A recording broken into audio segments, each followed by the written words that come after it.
Hello guys, welcome to Algorithms Made Easy.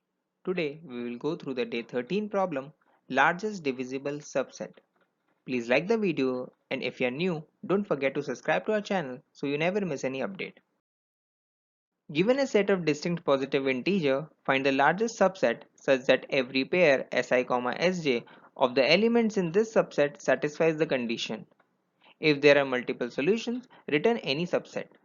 In first example, both 1 and 2 and 1 and 3 are valid pair, so we return one pair.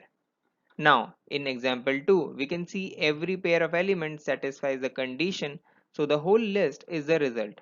Let's see how we do it. We will take a bigger input to understand all cases. We will start from first element and keep on iterating till the end. Let's consider there is only one element in the list.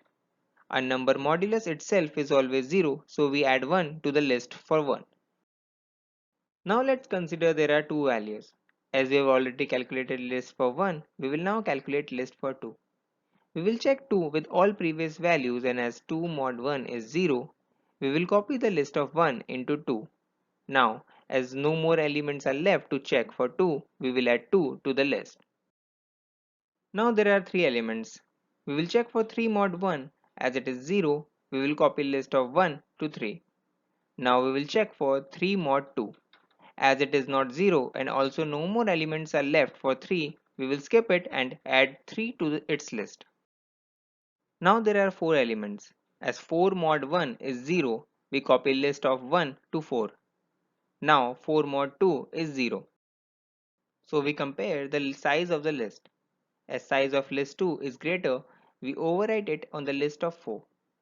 As 3 is the last element for 4 and is not a mod of 4, we skip it and add 4 to its list. Moving to next element. We calculate 8 mod 1. As it is 0, we copy list of 1 to 8. 8 mod 2 is also 0, so we compare the list size and overwrite list of 2 on 8. 8 mod 3 is not equal to 0, so we move ahead. 8 mod 4 is 0, so we again check for list size.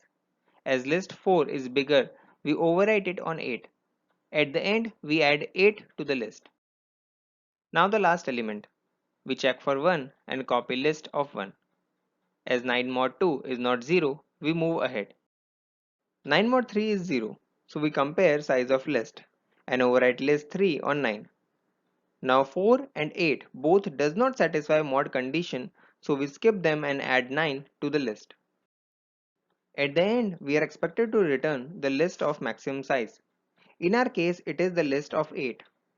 Now what if initially the input was random, and as our approach works for a sorted input, we will first need to sort our input and then apply this approach. As we have broken down the problem in smaller problems and then use the result from smaller problems to get the result of our original problem, the approach we use is called dynamic programming. Here is the actual code snippet from the method. Also check out the link to the Java code in the description below. The time and space complexity is O of n square. Thanks for watching the video. If you like the video, please like, share and subscribe to the channel. Let me know in the comment section what you think about the video.